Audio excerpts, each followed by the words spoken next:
Welcome back to the ReidConnect-Ed podcast. Today we're joined by Marisa Brahney, who's an Emmy award-winning, dynamic and versatile television host, lifestyle expert, and media coach. A former news anchor and born storyteller with a gift of gab, Marisa is a well-versed media professional who has spent nearly 2 decades immersing herself in all aspects of the business, appearing regularly on national and regional TV for almost 20 years. As a host, brand ambassador, and on-air lifestyle expert, Marisa has partnered with some of the nation's biggest brands in the food and lifestyle space, including her role representing Cuisinart as the brand's national ambassador on QVC. She has worked with dozens of prominent companies like General Mills, Amazon, Olay, Secret, Bath & Body Works, Blue Diamond, and Kendra Scott to bring their messaging to life on camera.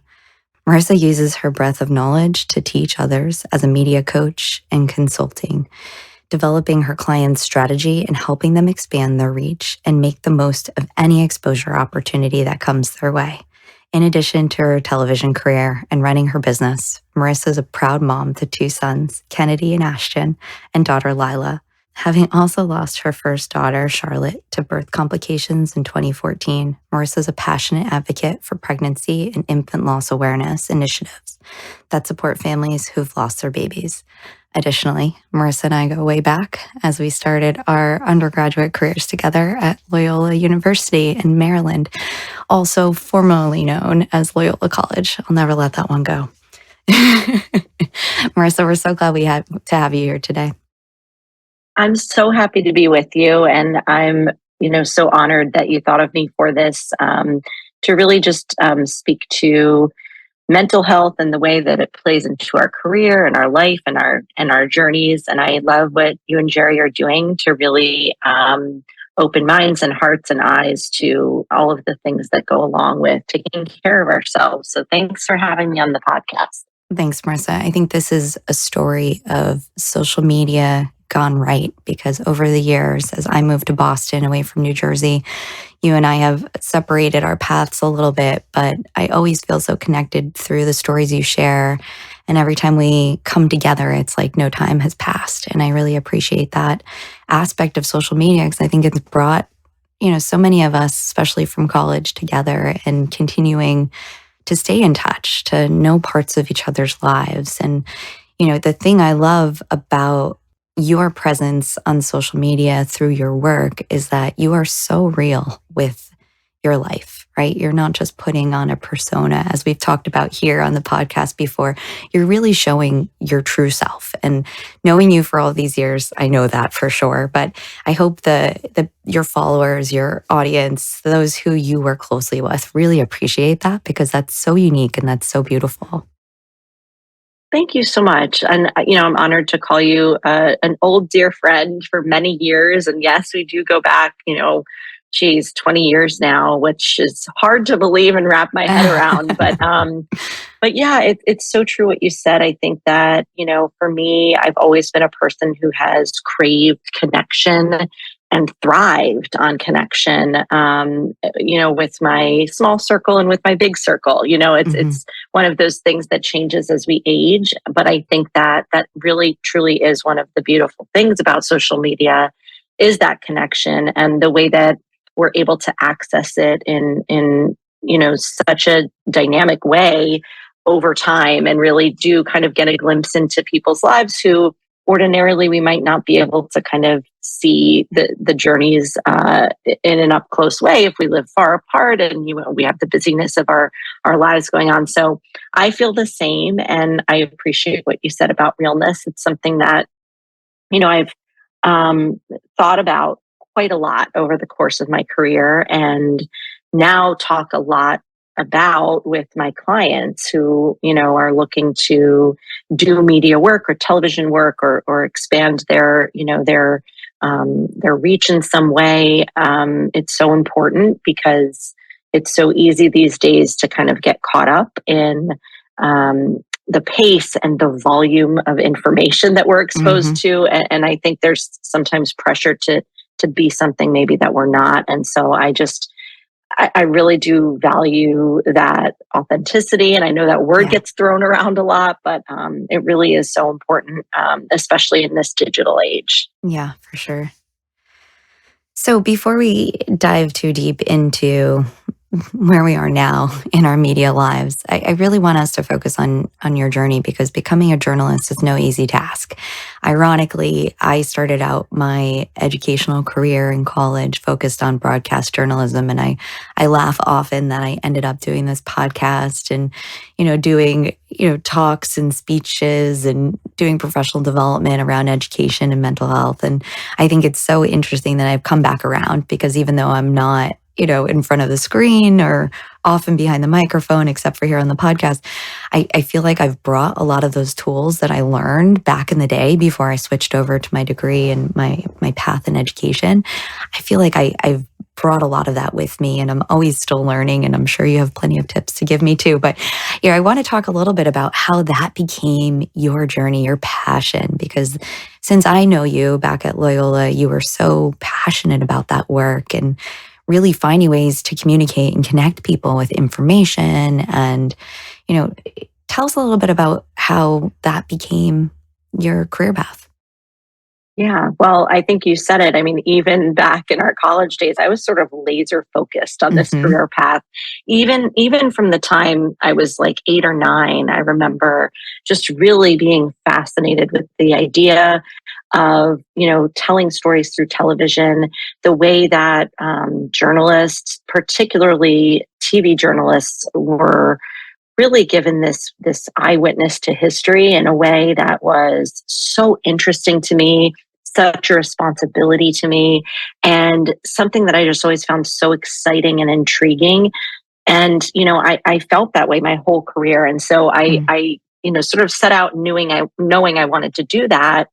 But Loyola was not a school that was, one of these big broadcast journalism schools. It was just, I Certainly just felt wasn't. such a connection. Yeah. Yeah. I just felt such a connection to Loyola when I visited. I knew that's where I wanted to spend my college years.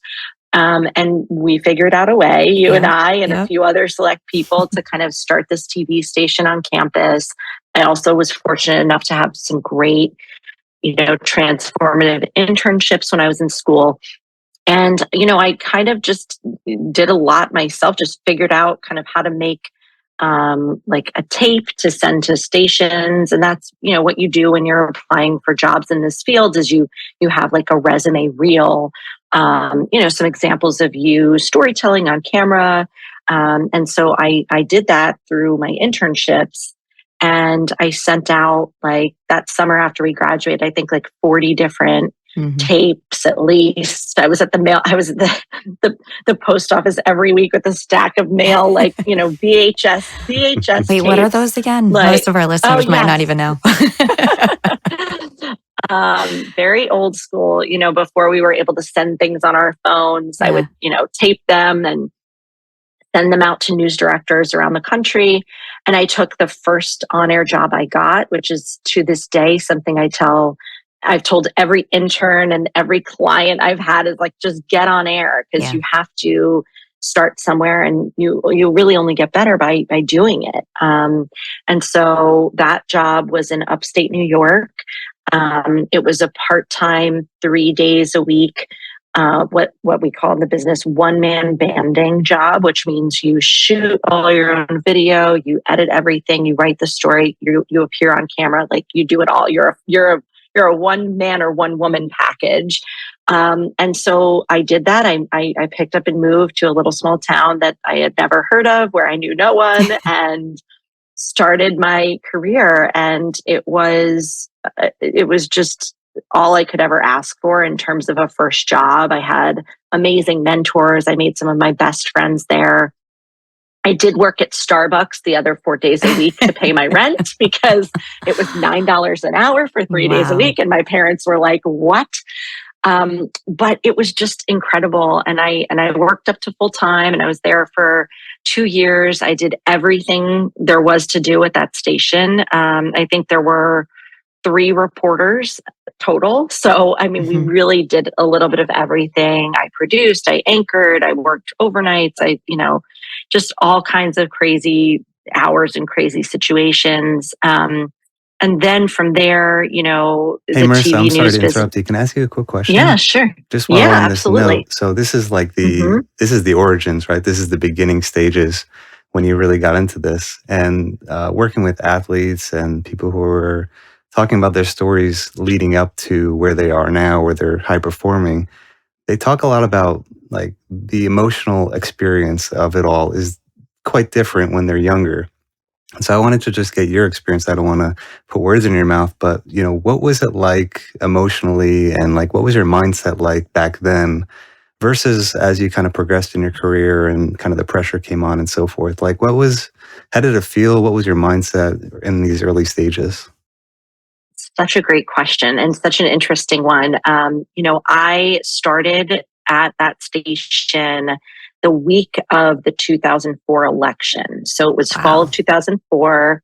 And I was so green. I mean, I was 22 years old. I knew nothing about the world, and it was like, okay, here, go report on the mortgage crisis. Like as a 25-year-old, like all of these really big, meaty topics that I was scared. And, there's a lot said, there's a lot to be said about, sort of having your head down and, just really just focusing on your career at that stage of your life. And I was very focused on my career, and I was just learning as much as I could. And so the emotional side of it, there was definitely this idea of, uh, how am I supposed to do this? Like, I had no idea what I was doing, but there was also just such an adrenaline rush and an excitement around learning and figuring it all out and really absorbing everything I could, both about really the adult world that I was just sort of entering into, right, as a young person, but also the community that I was getting to know. And this is something that I always come back to about what I loved so much about being in TV journalism was that when you move to different areas, and you're reporting on them, you really get this like crash course on like what makes a community tick. Like, what are the issues that are, that they're passionate about? That, what are some of these ongoing things that are happening in society in that particular sect of the country? And so to me, as someone who, just is a life, like I love to learn. I'm just a very curious person. I've always been that way. It was so exciting to sort of just dive right in, right? And at the time too, when you're young, you don't have the responsibilities that you have as sort of a middle-aged adult. It's a different world. You can really, really like immerse yourself. So emotionally, it was, I think equal parts like terrifying and thrilling at once, but just really a whole lot of hard work and just really being just, again, just very, very focused on what can I do to get better? What do I need to know? Like, how can I excel at this career I've chosen, and just really giving my all to that. Yeah, I appreciate the openness there because when you're scared and you don't know what you don't know, the silver lining of that is that there's actually a lot of room to grow. Like when you're young, there's so much ahead of you that you can get better at. And so that's really cool that, I think Alexis and I share that commonality too, is like you're so curious, you're excited. It's like the athletes we work with, sometimes they talk about being nervous, and you can translate or interpret that nervousness not only as nervousness, but also as excitement. And that kind of helps you to propel yourself into these hard moments to reinterpret it as excitement. And that seems to really, when you lean into that, that can really get you through, the uncertainty when you just want to learn. Yeah, it's so true. And it's funny because I would not describe myself as like an adrenaline junkie. Like, I don't like roller coasters, that scary movies. No, like I'm not really that type of person, but the adrenaline of live television, I love. And it's a totally sort of different feel, but it almost like it's this challenge and it's this excitement level that I've always sort of seen, even from very early on in my career, as like something I can just like go out there and crush it with. And I mean, it certainly wasn't always that way, but when I was first starting out, that was the goal, right? Like it was like, okay, how can I get better at this? what can I do to practice to think better on my feet and be able to talk for long periods of time without pausing or without, seeming confused or so it's just funny psychologically to hear that. And I do feel, I think you're hitting it on the head. I'm sure a lot of athletes go through that in various ways throughout their careers as well. I just wanted to bring it back to when we were back at school, thinking about being curious and passionate. We were at a school that was in line with our values, right? It was a Jesuit school who did a lot around social justice and helping the community, helping other people. And I think that's what attracted us to it, because it wasn't just about focusing on one thing. It was really about focusing on a community and society. And we both, I think, went there knowing what we wanted to do, and it didn't exist, right? And I think the coolest part about that, and I haven't thought about this in so long, I'm glad we're talking about this, because we took something that didn't exist and we brought it into creation. Like, we were like, no, we're doing this. And at the time, I was into sports. I thought I was going to be a sports broadcaster back in the day. And, you took the news feed and you took the news department and you created the entire thing. I mean, we really didn't have too much. We had maybe a handful of broadcast courses underneath our belts from other places and a little bit of the technical work that we had, toyed with, but we were really doing it all. Talk about one-man band. We were really putting everything together by ourselves. I think we were both the on-air people, the producers, the writers. Jeez. I think we did all of it while we were taking these classes that were often unrelated from what we were doing in the newsroom. And I just want to, double down on this for a minute, because a lot of our listeners, a lot of the clients Jerry and I work with, they often have these dreams and aspirations, but they're not sure where to get started. They might not see it in, the people that they know or in the community that they're a part of. And that can sometimes stifle their whole process. And I think, one of the biggest messages you were just sharing about your first job, and I think also goes back to when we were in college, is if there's something that you really know in your heart that you should be doing, and you have a skill set to do it or a desire and a curiosity to pursue it, you got to just do it. You just got to put yourself in there and just see what happens. It's true. It's so true. And I've heard from so many young people over the years, again, like interns and things like that. I've always loved having interns like throughout the course of my career, because I was able to just really explain my experience, starting out, but also just tell them there's, as you said, if there's something you want to do, you're not going to get good at it by not doing it and just by thinking about it. That's not going to build a skill. Yeah. That's not going to build, that fire more. There's a huge difference between just thinking of doing something and wanting to do it and actually just starting. And you don't have to start at this high level. I mean, there's so many ways now too, where if people have a desire to have a career in television, I mean, we have television cameras in our pockets, basically, there's so much opportunity for media now that did not exist when you and I were starting out. So I always say that, to people, is that if you want to try it, just try it. And, there's so much to be said for just giving it a shot and seeing how it goes. Like you just really don't know until you are out there doing it. Yeah, for sure. Hey, Marisa, can I ask you this question? Because, part of our work is helping individuals to grow and to be, put themselves out there, which is being vulnerable, but also to feel like you have a secure base to fall back to that, number one, you're going to have honest feedback, because, honest feedback is part of growing, but also to feel like you're going to keep your confidence. You're not going to just fall apart when, you get critiqued or things are not going well, or things fall apart. And, we all know that nothing's perfect, and where you got to and, where people get to, it takes time, it takes emotional resilience. So, we definitely know, we've had people in our lives to really kind of keep that foundation alive. And it's not something that just, we take for granted. It's very important. So, can you tell us a little bit about that? Who was that for you, or, where did you get that, or was it in different places for yourself?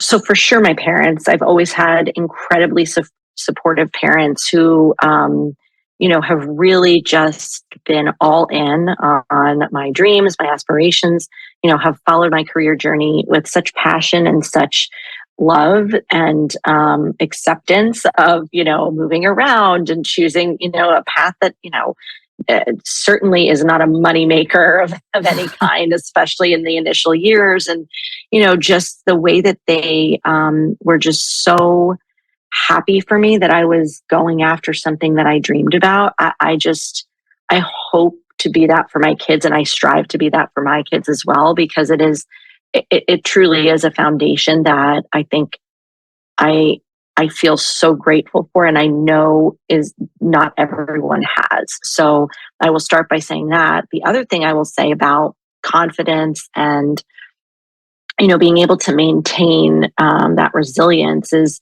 one of the things that has helped me throughout my career, because I've always been a person who's a bit of a people pleaser. I've sort of always, or at least I always saw myself that way as like a young person. I think I've come a long way from that. But one of the things that I tell people often is that, many fields, not just television, many fields are subjective to a certain extent, right? Someone's opinion of you is totally subjective in certain areas. And they're you beyond giving it your all, doing the best you possibly can, showcasing your skill set well, being prepared, being hardworking, all of those things, being good at what you do.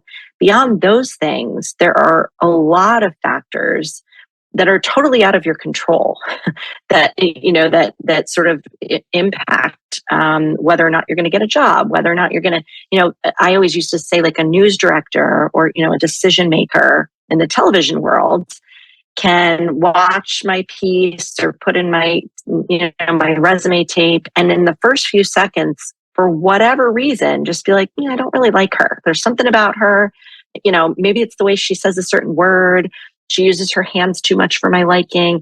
I mean, again, totally subjective things. Whereas like the next person might watch that very same piece and be like, I love her. She's so relatable. She's exactly what we're looking for. Yeah. You just don't know, and you can't control it. It's totally out of your control what someone's opinion of you is in a subjective way. And so I think initially I found that sort of like off-putting and scary, but I've gotten to a point in my career and actually for the probably the last half of my career, the past decade or longer even, where it's actually been comforting in a way, because it's like, okay, well, I did everything I can possibly do. This is the best I've done. I know that this is great, great stuff. That's all I can do, like their opinion of me now is out of my control. And it's almost like a relief in some ways to a certain extent. So I think just another aspect of like something that you sort of develop to and grow to kind of accept and actually even be at peace with.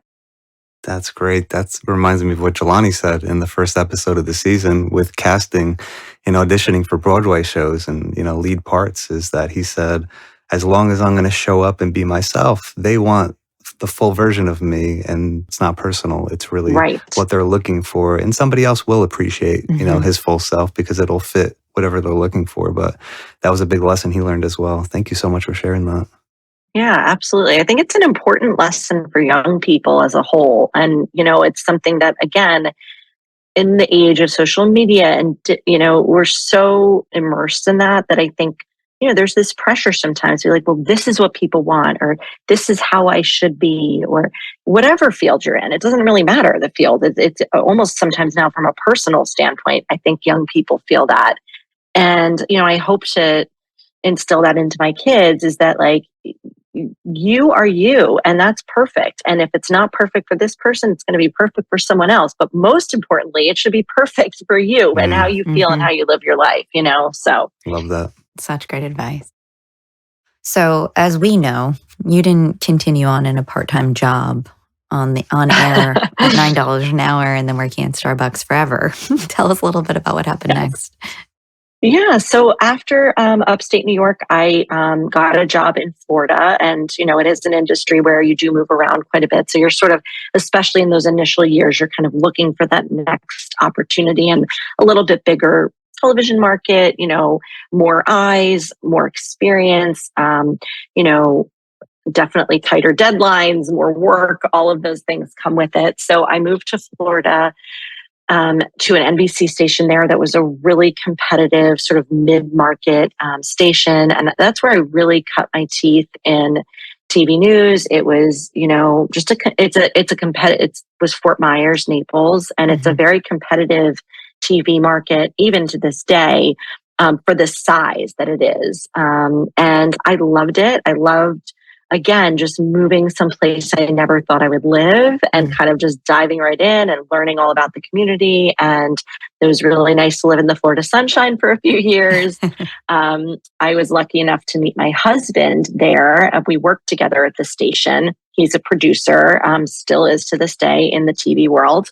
And we really had a lot in common because we both grew up in New Jersey, only about 45 minutes from each other, both in like beach towns. And we really bonded, of course, over, our passion for the industry we were in as well. And I, to this day, admire his work so much. And it's been really cool to support each other through the changes in our careers and kind of watch each other grow. And so, I was there for a few years and he got a job in Philly at the NBC station. And we kind of knew we wanted to get engaged. We were like looking to start this next chapter of our life. This was during the recession. So this was like 2009, 2000, and, there were few and far between jobs at that point. And it was just like really hard to make a move. And he got really lucky with just this opportunity that he couldn't pass up. So I moved without a job and, moved with him to Philly, which was one of the scariest things I had ever done. I felt like I was at this stage of my career where like, I needed to move on. I needed to grow, but I wasn't sure what the next step was going to be. And I had an agent at the time who was, shopping me around all over the country to different stations and wanting me to take a job in Arizona and here and there. And I was just like, I want to be back in the Northeast. I really want to be closer to my family again. I knew I wanted to, eventually marry my husband. We wanted to kind of just grow in life together. And I didn't want to be that far apart. And so I moved to Philly and without a job and like set up meetings with all the news directors in town and like weaseled my way into the station that my husband had started working at. And again, it was this idea of I'll do it all. Like I want to be here. This is the station I want to work at. I want to learn from these people. It was an NBC owned and operated station. So that means it's one of the, really premier stations in the country. And again, a lot of resources, a lot of eyes, a lot of opportunity. And I worked on the assignment desk. I did some like field producing. I worked on, they were launching like a full like digital second channel. And I was like, I'm in, I'll do whatever, and I ended up being able to report there. Like, within a few short months, I was reporting every week. I was on the weekend morning shows, the weekend morning reporter.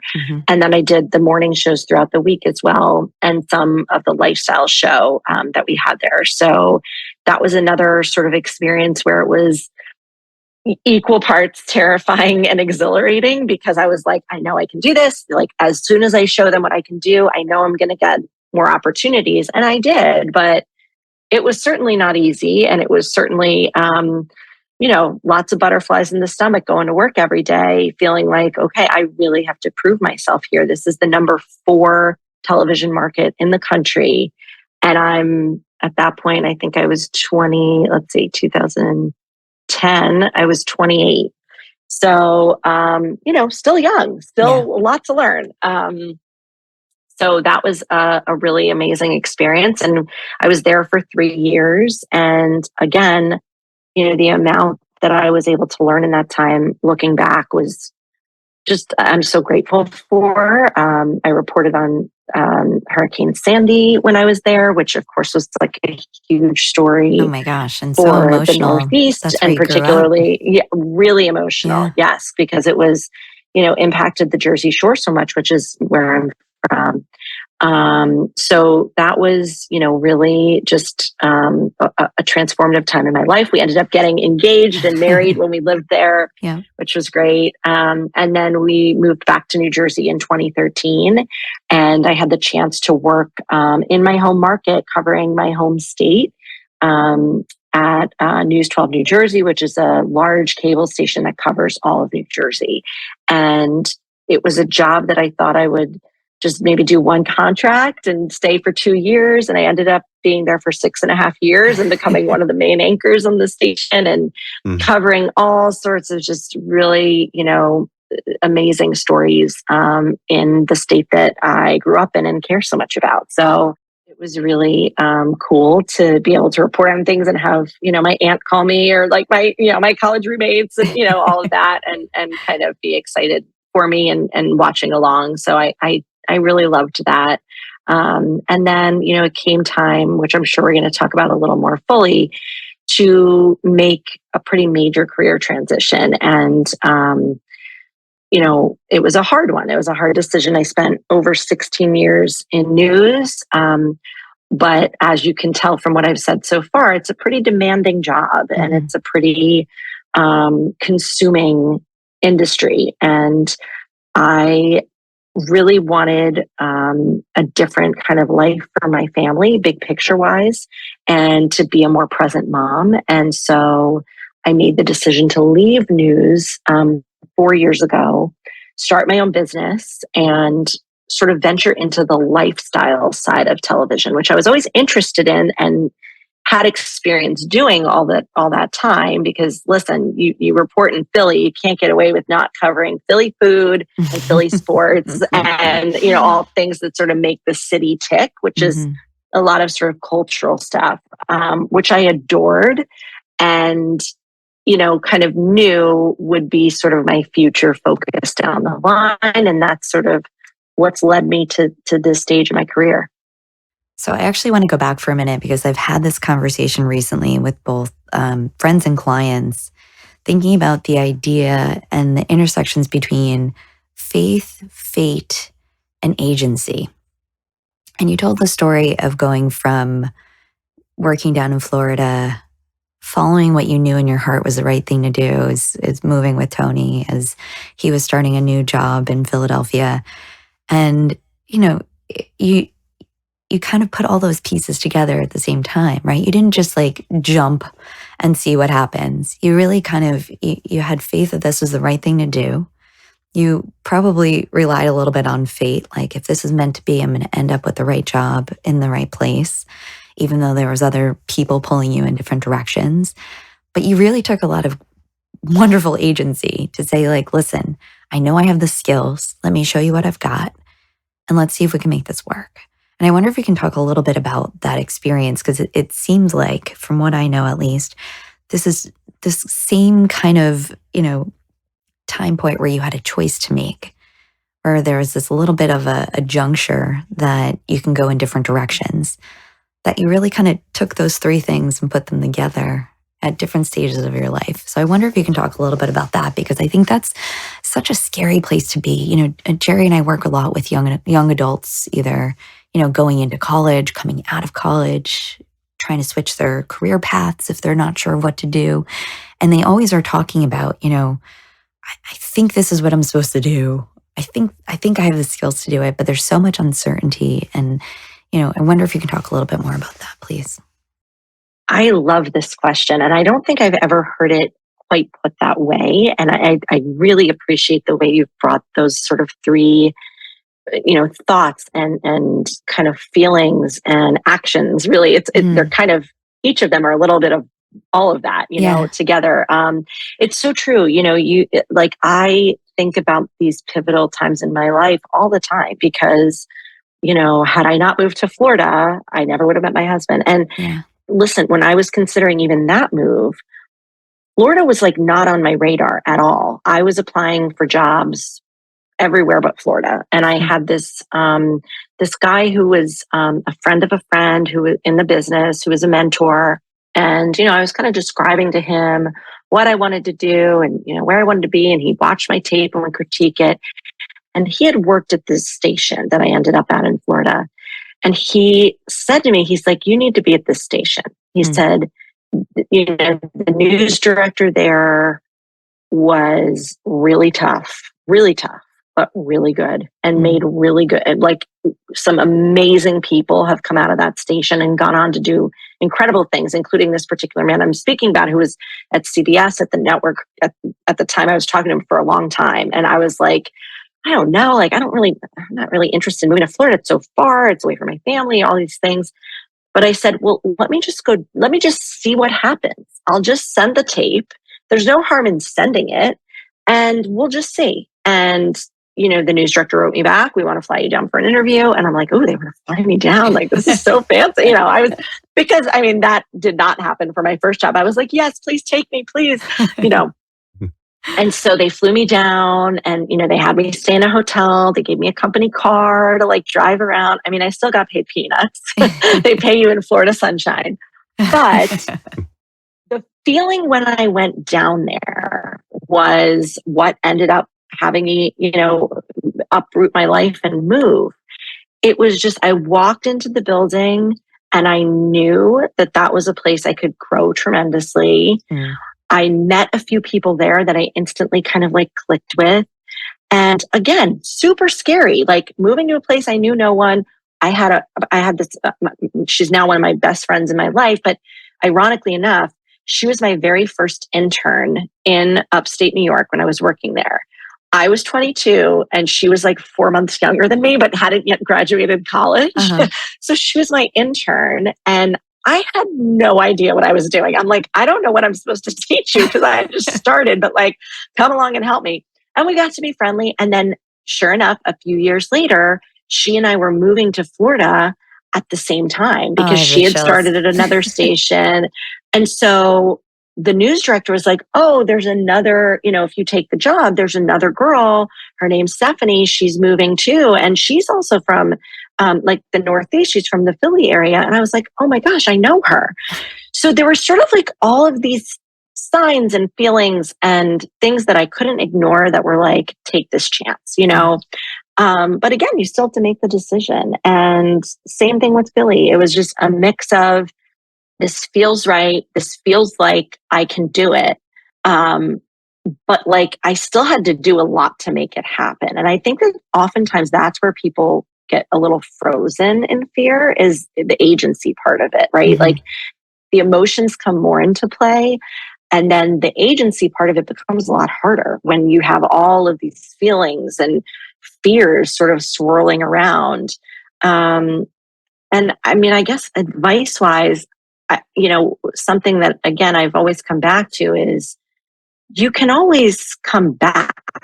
You can always start again. You can always say this wasn't the right choice. And I think that realizing that like nothing is forever, right? Even if it's a job, even if it's a move, what I've told people who want to get into TV is that, when I say take the first job you get, because like, okay, in the scheme of things, a year, 2 years of your life, it is a blip, right? Like it is so quick. Yeah. And even if it's a hard situation, even if you don't like it, you're unhappy there, you're still going to learn and grow from it. And in the grand scheme of your life and the big picture of your life, a year or two, you're going to look back at it and be able to look at it as a learning experience and a growing experience, even if it wasn't a good experience. So I will say that that's what kind of looking back, I think maybe I knew that deep down in my heart and, still was really scared, but maybe that's what pushed me to kind of go for things. Yeah, such good advice. Yeah, we talked about this in the perfectionism episode that I think a lot of young people now have, probably always have, but I think more and more now have this kind of all or nothing thinking, like everything's got to work out. And if it doesn't, it's a disaster, it's a catastrophe.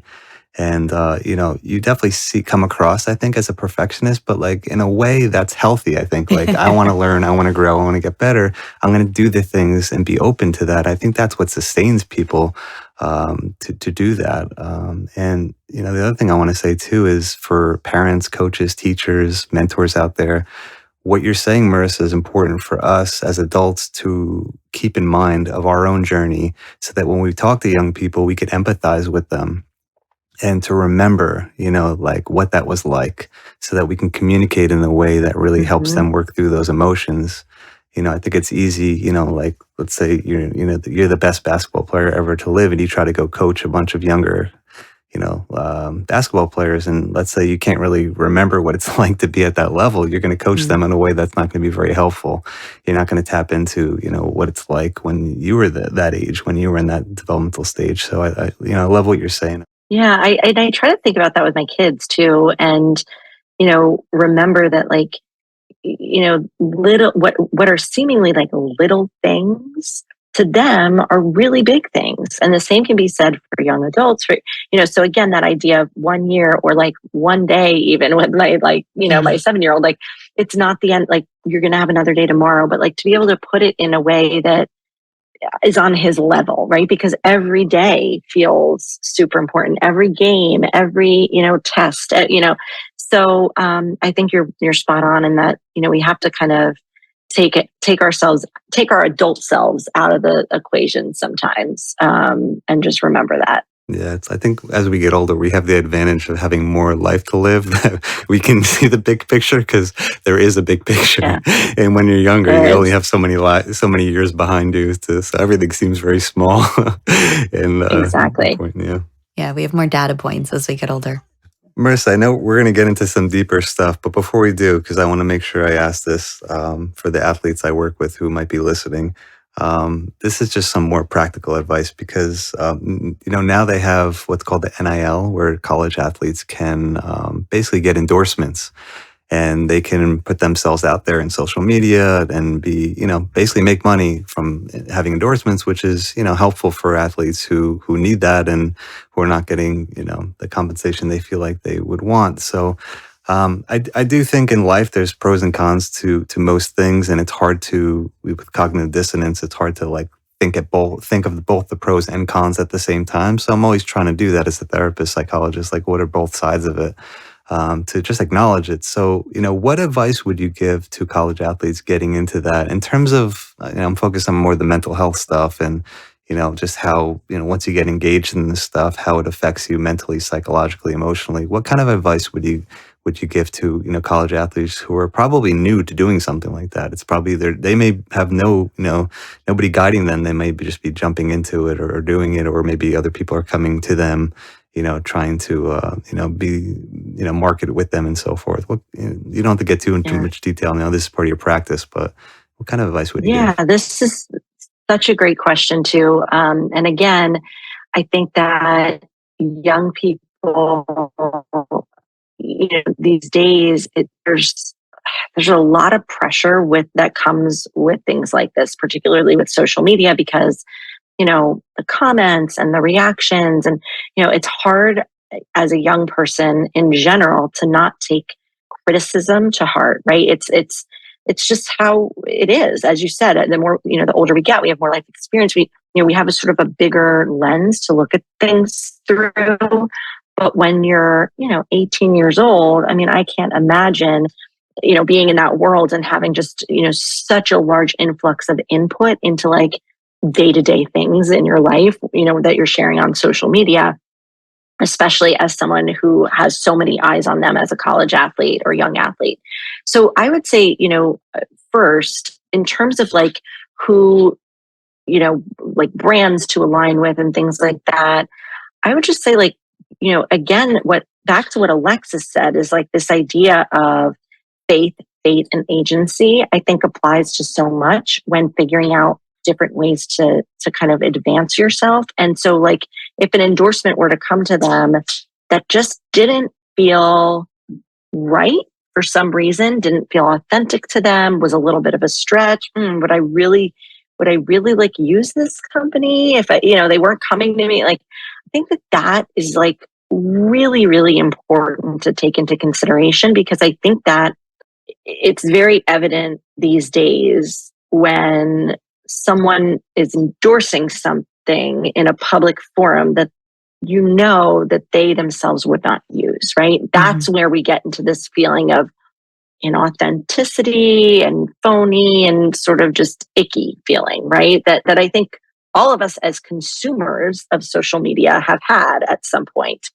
So I would say, considering that, not necessarily with other people's opinions in mind, but just for it to feel good for you, right? Like, because at the end of the day, if it's a product or a partnership that you feel really great about, like if it's like, a baseball player and the brand of, baseball pants that they've worn since they were a little kid comes to them, is like, we want to endorse you. Like, obviously, like there's like a feeling there, right? There's this feeling of like, I'm attached to that. It makes sense. I can tell a story around it because I truly am like a passionate, supporter of this company. Then that's going to feel good for you to put out into the world. And you're going to be able to better, I think, fend off any sort of negativity or look at it with a different lens if it's truly something that you love and feel good about. Now, if it's something that you're like, I don't know about this, this feels a little bit of a stretch, and then you have negativity, right? Like your mental space is sort of different, because it's that feeling of uncertainty and questioning, like, I don't know if this is right to start. And then you get like, a sort of influx of just bad juju, then you're going to feel I think you're going to take it more to heart, because you're going to know deep down, maybe this isn't the right fit. So that would just be one piece I could offer. I'm sure that's really hard to do as an athlete, where money comes into play, compensation, being able to really support your dreams and the lifestyle you want to have. But if it were my child, that's what I would tell them. Yeah, that's good advice.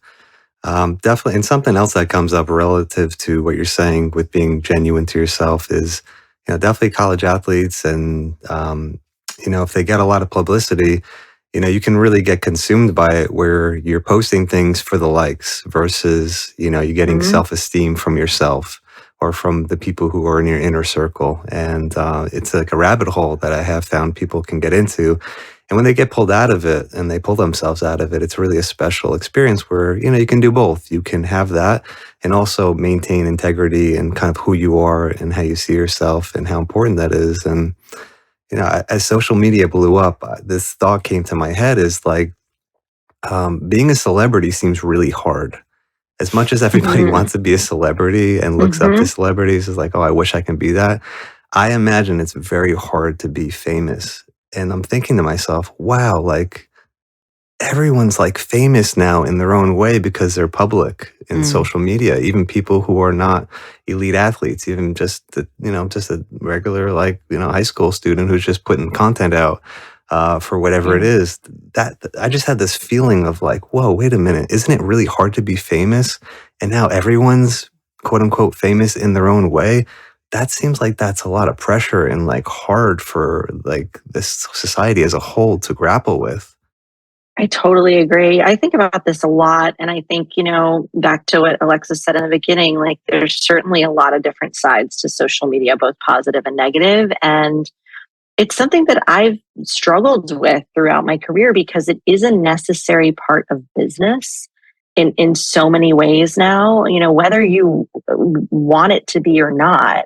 If you want to have a thriving business that is growing and, really keeping up with modern society, it's necessary to a certain degree, right? Obviously, it depends on the kind of industry you're in. For some, like me, it's more necessary than others, but there's a lot of pressure with it. I agree. I try to, take some time off and I certainly don't post, I think, as much as I used to.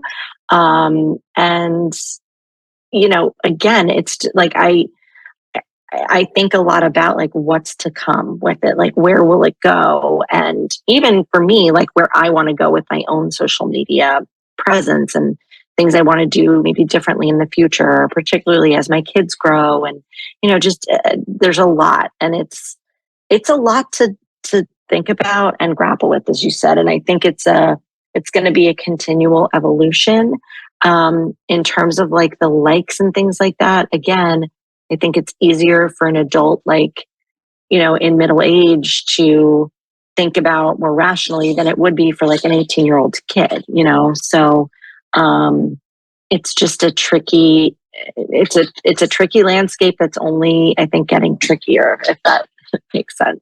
Yeah, it's like everybody is in a similar situation as you probably were at 22, being on TV with your face out there, right? Where people are noticing you and recognizing you.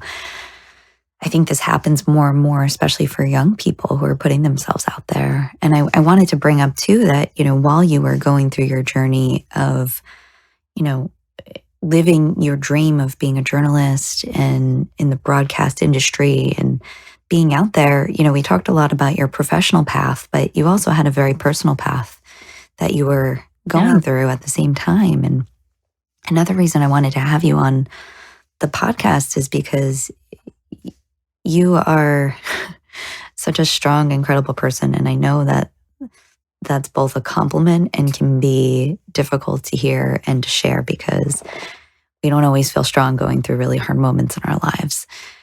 But I believe that in you sharing so much of your story, especially about Charlotte and becoming a mother and raising a family while starting and growing a business all at the same time, it's a lot of moving parts. It's a lot of emotion. It's a lot of teamwork, which I know you and Tony, your husband, have worked really hard at doing together and done it, in my opinion, gracefully. I'm sure it probably doesn't always feel that way.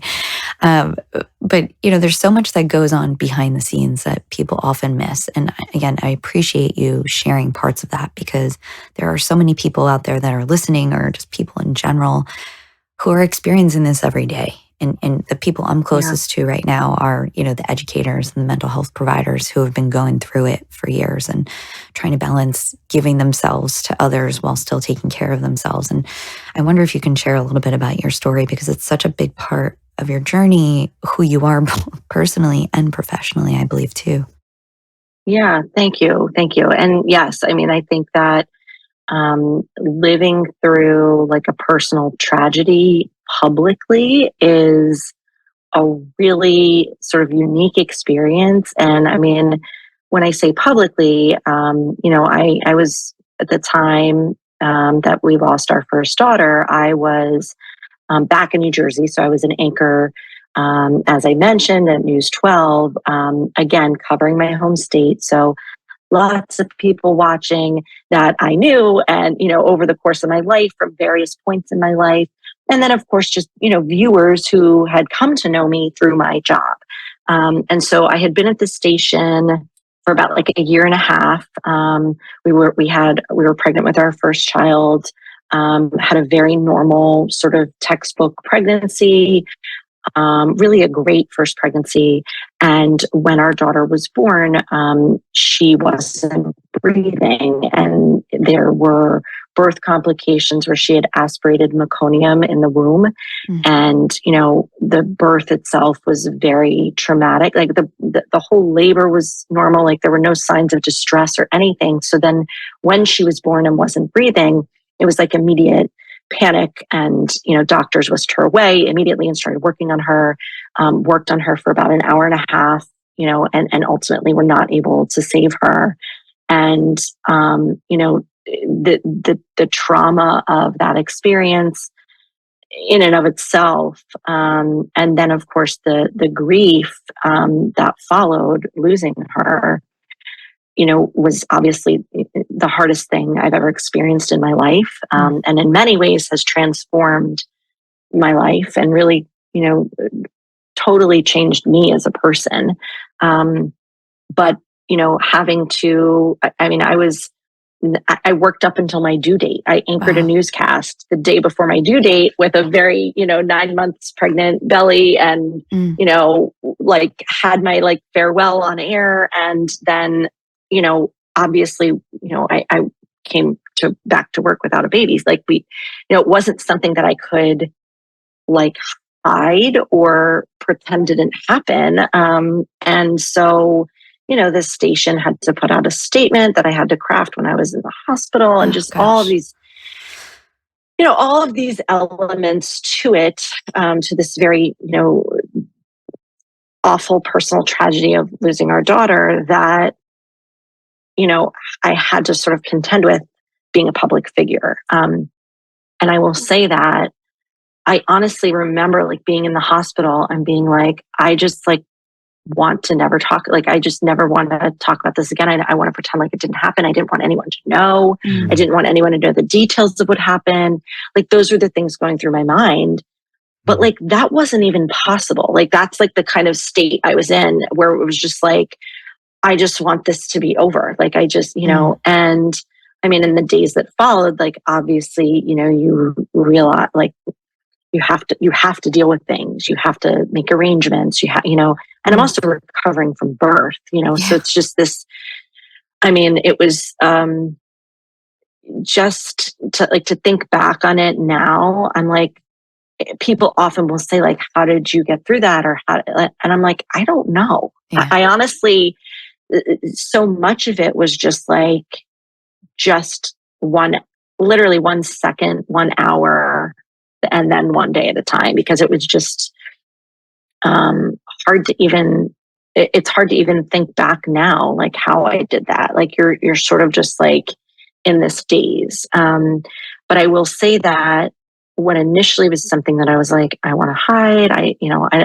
It wasn't that I wanted to not talk about my daughter or acknowledge my daughter or acknowledge her existence or her impact on my life. And, as like the start of our family, it was just like, I didn't want to have to like field questions from people. And, and what started off as that has like, as, I went through this, transformed into this, like, oh my gosh, like I need to talk about this. Like I am compelled, and this is part of my life's purpose and part of her life's purpose to like open up this conversation. And so this was in 2014 where, social media was not what it was now. And yet still I was able to like find other women going through this like pretty quickly through social media. Right. And, look like searching for different hashtags and things on Instagram, and,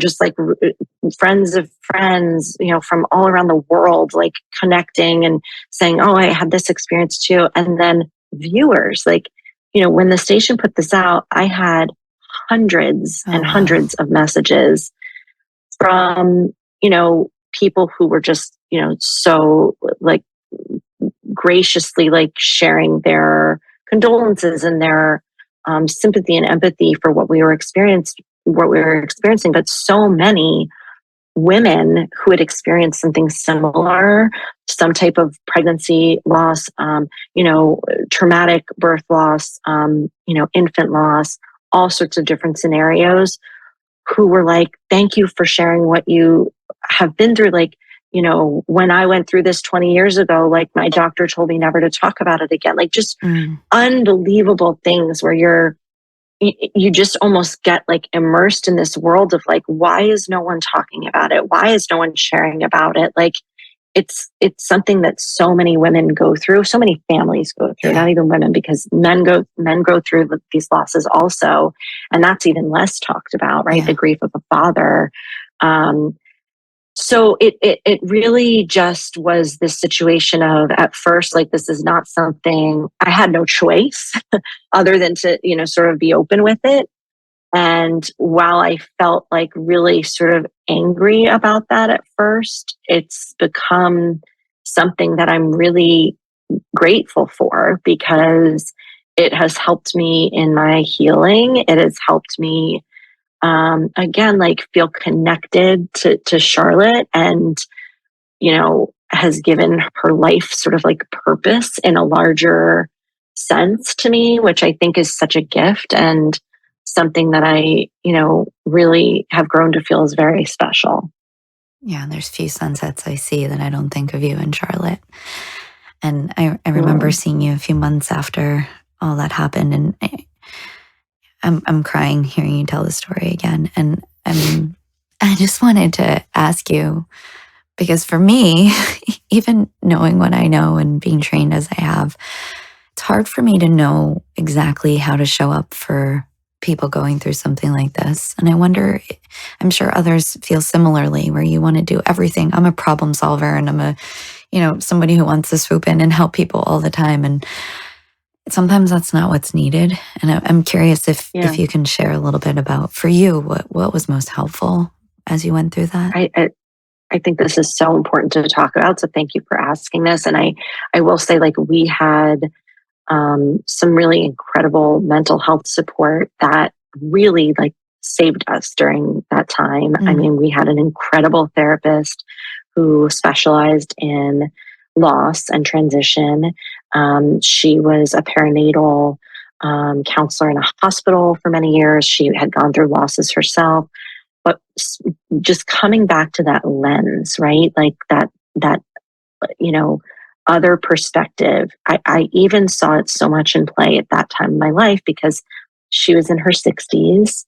She had suffered two second trimester losses that were, really traumatic and significant, and had seen so many other families through their own losses. So her being able to give us that wider lens, that bigger picture, not in a way to dismiss what we were going through, but to almost like put into context a little bit, the way that this would shape our lives. It, I think was just such a gift. And I still think about her. We've sort of lost touch over the years, but her name was Lynn. She was just an amazing, amazing mental health professional and person. And one of the things that she kind of talked about, because I think at first, when someone's experiencing, really profound grief, there's anger involved in it. And sometimes, I would be angry, or not even angry is maybe the wrong word, just really upset by the way some people responded to us in that very, very tender time. The overwhelming vast majority of people in our lives were incredible. I mean, we had, I think, meals for close to 3 months after Charlotte died, just friends from all over the country sending us breakfast baskets and gift cards, and, setting up, donating in her memory, setting up just all of these beautiful ways to like show us that they were there for us. And so I will preface this by saying that that is what I truly remember about that time. And it was almost just like, I've never felt that amount of love and support in my life. And it was up until that point. And I felt it many times since then, but it was just this, the people in our lives really showed up for us in amazing ways. But I will say that, one of the things we talked about with our therapist was, despite all of that, there are still sort of like comments and actions that, more deeply impact you when you're in a space of vulnerability, right? Like something small, or like a comment or a reaction, or like something that someone does, when you're in this space of just like feeling like your life has fallen apart, right? Whatever that looks like, whatever that experience is, you really like have to dig deep to give people grace. And, she would always say that like the way people deal with grief often comes from like their own uncomfortability about it, and obviously has nothing to do with you.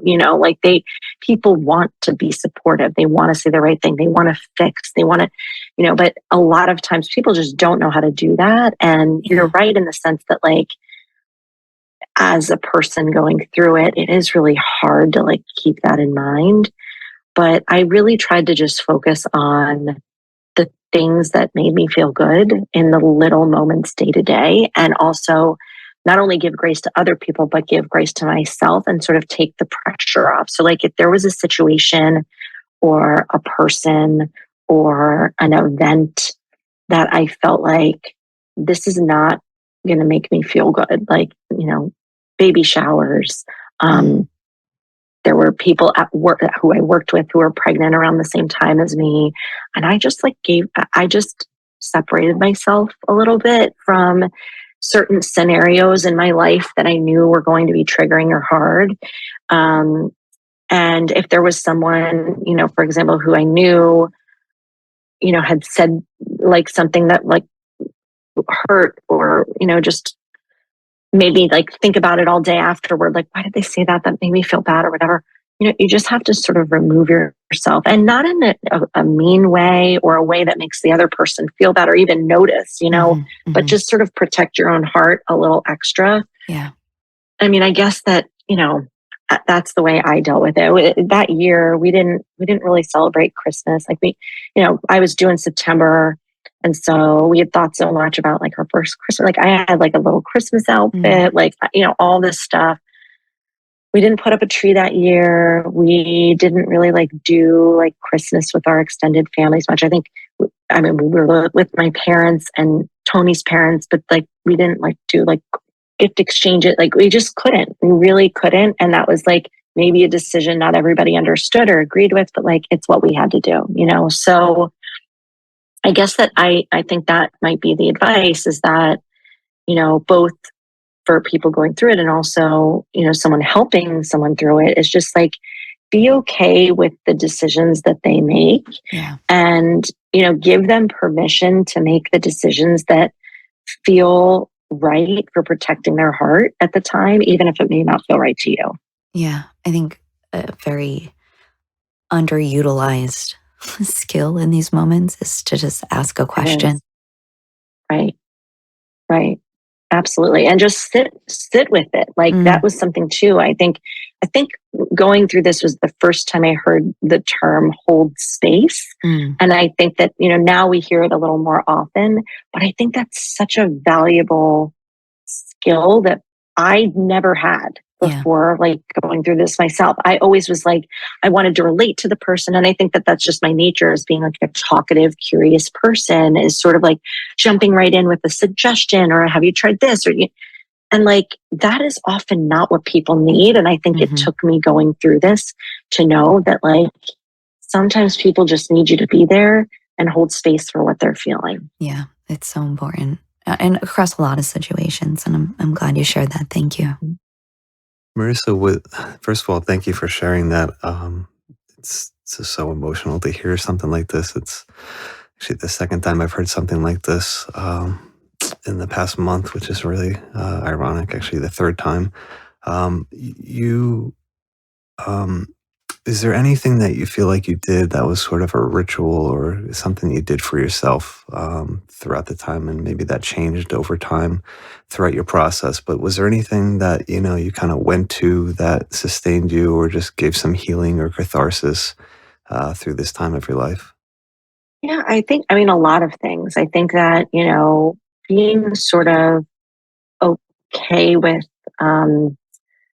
other people maybe not agreeing with the way that you grieve. I think up until losing Charlotte, I guess I wasn't as comfortable with like when other people didn't sort of like agree with the decision I was making, or like how I was, not even a decision, that's maybe the wrong word, maybe how I was expressing myself, right? Like I was always like very careful with my words. And part of that is like, listen, I was in a public facing career. I had a responsibility as a journalist to be careful with my words. But like, I think that it was like, again, I felt this pull that like, this is important for me to share, and share the rawness of it. And like, not every people might be like, oh my God, she's like pouring her heart out, or like, who asked her, or what?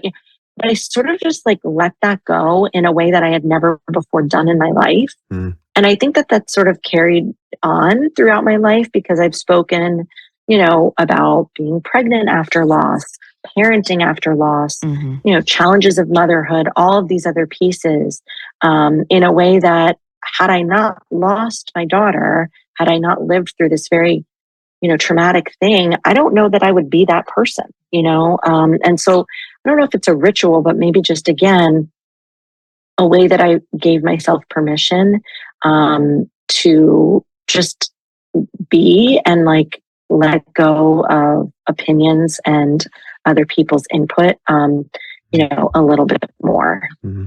Yeah, you made meaning out of it in the way that felt right to you, rather than someone else trying to make meaning for it. Mm-hmm. Yeah, absolutely. And, I think it goes back to like giving yourself permission to do what you need to do and like not focus on what other people think. And look, like that can be really hard, especially with like parents and, close family and, they care about you. And so they're, maybe sometimes weighing in a way that is well-meaning, but like having to just like separate yourself a little bit from things like that and just do what is going to protect your own heart.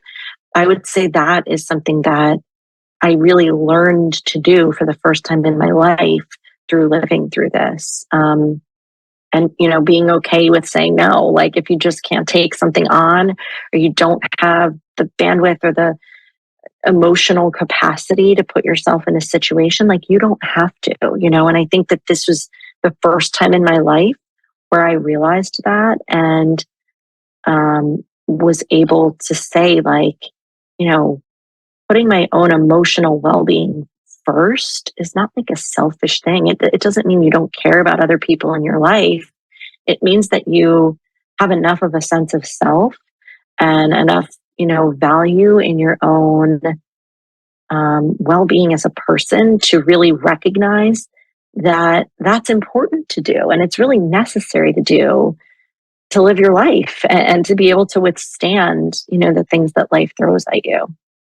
So Marisa, there's so much that we can talk about here together, and hopefully you'll come back on the podcast and we can talk more about your path and your journey, because there's so much more that you do even now to this day. So Marisa, I really appreciate you sharing just a part of your journey. I know there's so much more to talk about, and you and I have talked about, these changing roles as we go through different chapters of our lives, and hopefully we'll have you back on the podcast to talk a little more about that and the work you're doing today. But I'm so grateful for us to have this platform to share both your story and to kind of dive deeper into understanding what life is like, when you have a passion, when you have a dream, when you have something that you're called to do, when you take that risk, when you take that jump, when you find that combination of, leaning into fate and faith and having some agency and all of it. I think it's such an inspirational story to share with others. And I'm grateful to have you as a part of my life and to have you here on this show. And I just want to rewind back for a moment too, because we talk about this so often, both in our work and every day, and also here on the podcast, that sometimes some of the greatest challenges end up shaping our lives that we could have never imagined.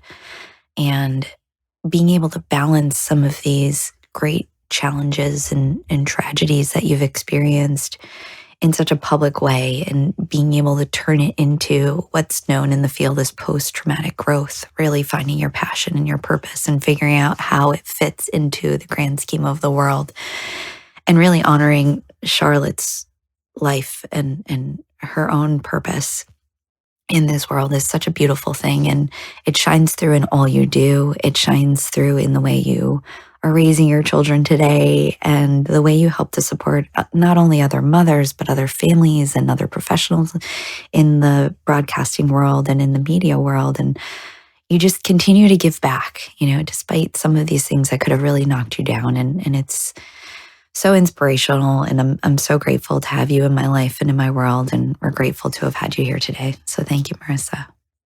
Thank you so much. It was a pleasure to talk through all this. And I totally agree with what you said, is that, while I don't like the phrase, everything happens for a reason. And I will say that is one not to say to people, going through grief and tragedy.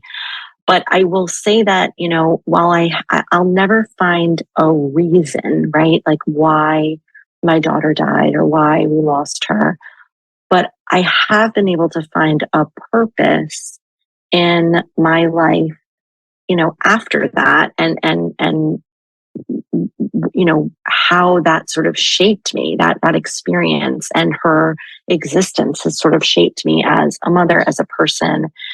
as a woman, as a friend, I mean, as a daughter, all of these things. So I appreciate you saying that, because I do feel that, again, it changed every lens I had about the world and really opened my eyes to just that everyone has something in this life that they go through that is difficult. I mean, no one comes out of life having never gone through something really challenging and hard. And so, I think that, to me, that is the purpose, is that, it just gave me this sort of bigger view into, empathy and compassion and being as understanding as I can be, that you never know what someone is going through in their life. Yeah. I think more people need to understand and own that a little bit, because if we can see each other as just humans and souls navigating through this world, trying to figure it out as we go, and we can empathize with each other a little bit more, I think we all will feel a little bit better as we navigate through this journey together. So thank you for being a part of ReidConnect-Ed today. And we love you. We appreciate you. Thank you. Thank you so much. Thanks for tuning in to the ReidConnect-Ed podcast. Please remember that this is a podcast intended to educate and share ideas, but it is not a substitute for professional care that may be beneficial to you at different points of your life. If you are in need of support, please contact your primary care physician, local hospital, educational institution, or support staff at your place of employment to seek out referrals for what may be most helpful for you. Ideas shared here have been shaped by many years of training, incredible mentors, research, theory, evidence-based practices, and our work with individuals over the years, but it's not intended to represent opinions of those we work with or who we are affiliated with. The ReidConnect-Ed podcast is hosted by siblings Alexis Reid and Dr. Gerald Reid. Original music is written and recorded by Gerald Reid. Editing and recording was done by Cybersound Studios. If you want to follow along on this journey with us, the ReidConnect-Ed podcast will be releasing new episodes every 2 weeks each season. So please subscribe for updates and notifications. Feel free to also follow us on Instagram at ReidConnect-Ed podcast. That's ReidConnect-Ed podcast, and Twitter at ReidConnect-Ed. We are grateful for you joining us and look forward to future episodes. In the meanwhile, be curious, be open, and be well.